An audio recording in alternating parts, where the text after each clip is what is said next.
Hello friends, welcome back to movie మంత్రాలు. 2025లో ఇండియాలో release అవబోయే biggest movie ఏంటి అంటే డౌట్ లేకుండా అందరూ చెప్పేది వార్ 2. కానీ ఈ మూవీకి హైప్ రావడానికి కారణం జస్ట్ వైఆర్ఎఫ్ స్పై యూనివర్స్ లో నెక్స్ట్ ఇన్స్టాల్మెంట్ అని అయితే కాదు. స్పై యూనివర్స్ ఎలా ఉంటుందో మనకు ఆల్రెడీ తెలుసు. పఠాన్ ఒక బిలో పార్ సినిమా, టైగర్ 3 అంటే ఒక బోరింగ్ స్నూజ్ ఫెస్ట్. ఈ యూనివర్స్ లో కొంచెం స్టాండ్ అవుట్ అయ్యింది వార్ మాత్రమే. అందులో కూడా 2-3 ఎలిమెంట్స్ మాత్రమే నాకు పర్సనలీ నచ్చుతాయి. అందులో చాలా ఎలిమెంట్స్ చాలా ఆర్టిఫిషియల్ గా అండ్ బోరింగ్ గా కూడా అనిపిస్తాయి. బట్ లెట్స్ బి ఆనెస్ట్, ఆ 2-3 ఎలిమెంట్స్ వల్ల నాకైతే మూవీ కంప్లీట్ గా క్యారీ అవ్వలేదు. కానీ ఆ మూవీ మాత్రం హృతిక్ రోషన్ యొక్క చరిష్మా వల్ల అంత పెద్ద బాక్స్ ఆఫీస్ హిట్ అయింది. 2019లో వచ్చిన ఈ మూవీ వరల్డ్ వైడ్ గా 400+ crore గ్రాస్ కలెక్షన్ చేసింది. అయితే అందరికి తెలిసినట్టుగా ఒక సినిమా హిట్ అయితే దాని మీద ఒక 4-5 సినిమాలు తీయడం ఈ మధ్య అందరికీ అలవాటు అయిపోయింది. ఆ తర్వాత వచ్చిన ప్రతి మూవీ వైఆర్ఎఫ్ స్పై యూనివర్స్ లో డిసప్పాయింట్మెంట్ అనే చెప్పాలి.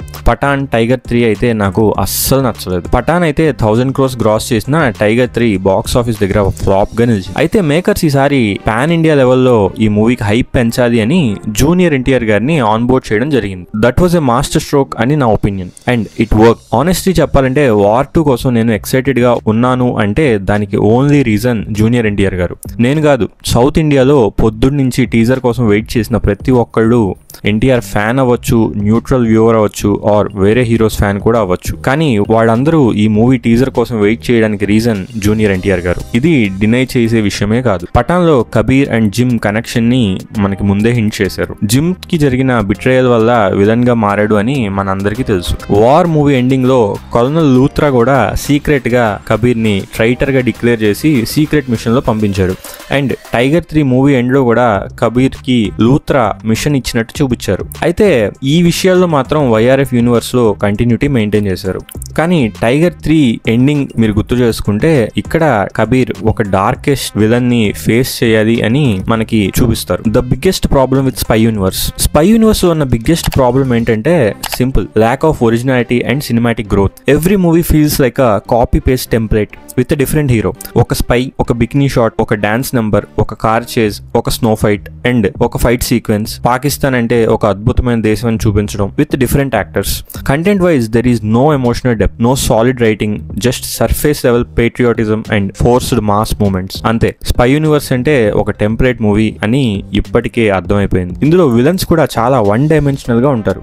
హాలీవుడ్ లో ఉండే స్పై మూవీస్ ని చూసుకుంటే వాటిలో స్కేల్ గానీ ఎమోషన్ గానీ రెండూ కలిసి ఉంటాయి అండ్ హీరోకి ఒక proper aim and mission clear గా ఉంటాయి. బట్ ఇక్కడ it's all style and zero soul. Marvel ని, మిషన్ ఇంపాసిబుల్ ని, జేమ్స్ బాండ్ ని ఇలా చాలా సిరీస్ ని కాపీ చేయాలి అనుకుంటూ వరల్డ్ బిల్డింగ్ గురించి, లాజిక్స్ గురించి పట్టించుకోకుండా జస్ట్ హీరో మీదే మూవీని లాక్కెళ్ళాలి అని డిసైడ్ అయ్యారు. కానీ ఇక్కడ ఏమైందంటే every movie looked like a trailer for the next movie.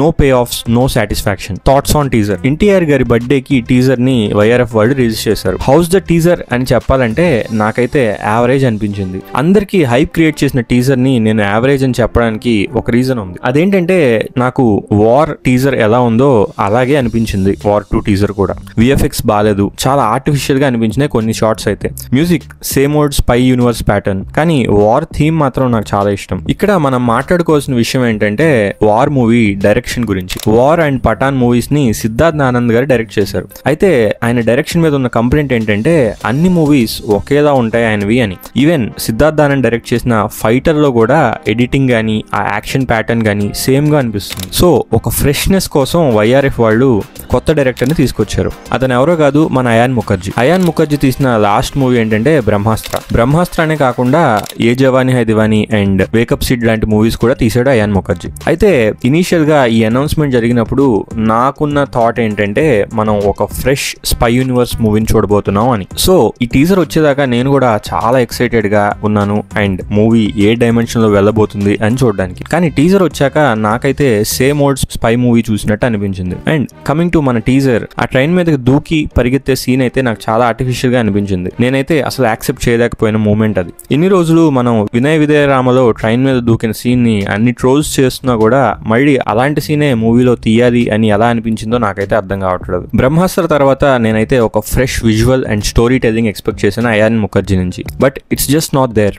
ఈ మూవీకి అయితే నేను ఖచ్చితంగా థియేటర్లోనే చూస్తాను. ఎస్, కానీ only to see junior NTR on screen. Positives చెప్పాలంటే ఎన్టీఆర్ గారి డైలాగ్స్ అయితే బాగున్నాయి. ఎందుకో మేకర్స్ తన లుక్ మీద కూడా ఇంకా కాన్సన్ట్రేట్ చేసి ఉంటే బాగుంటుంది అనిపిస్తుంది. నాకైతే అరవింద్ సమేతలో ఉన్న లుక్ లాగే అనిపించింది. ఒక కొత్త జూనియర్ ఎన్టీఆర్ ని చూస్తామని చాలా ఎక్సైట్మెంట్ ఫీల్ అయ్యాను. టైగర్ 3 పోస్ట్ క్రెడిట్ లో కబీర్ ఒక డార్క్ లార్డ్ తో ఫేస్ చేయాల్సి ఉంటుంది అని ఓ హైప్ ఇచ్చారు. కానీ మనం టీజర్ లో చూస్తే జస్ట్ ఒక రెగ్యులర్ పర్సన్ లాగే చూపించారు. సో ఇక్కడ కూడా నేను డిసప్పాయింట్ అయ్యాను.